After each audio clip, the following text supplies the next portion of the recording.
நிறைய மாற்றங்கள் நடக்கிறத எதிர்பார்க்கலாம் செக். ஒவ்வொரு வாரமும் மூத்தவங்க வெளியேறத பாத்துட்டு இருக்கோம். இன்னைக்கு ராத்திரி பாத்தீங்கன்னா கேல் வெதர்ஸ், அப்படி இல்லன்னா இந்த வேகமான இளவட்டங்களுக்காக வேலையை விட்டு நீக்கப்படுறாங்க. இது இப்படி தொடர்ந்து நடந்துகிட்டே தான் இருக்கும். ஹலோ ரேசிங் ஃபேன்ஸ், உங்க எல்லாரையும் லாஸ் ஏஞ்சலஸ் 500க்கு வரவேற்கிறேன். இதான் பிஸ்டன் கப் சீசனோட ஃபைனல் ரேஸ். கடந்த வருஷம் இது சரியே இல்ல. கடந்த 10 வருஷமா நான் தான் பந்தயத்துல கலந்துகிட்டு இருக்கேன். சாரி பிரிக், நான் முடிவெடுத்துட்டேன்.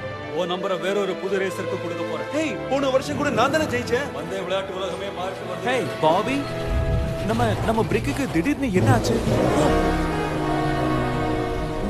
நீ பாபி கிடையாது.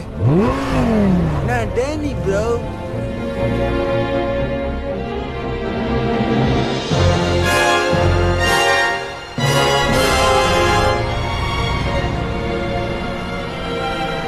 என்ன ஹீரோ, உங்க ஃப்ரெண்ட்ஸ் எல்லாம் காணோம்?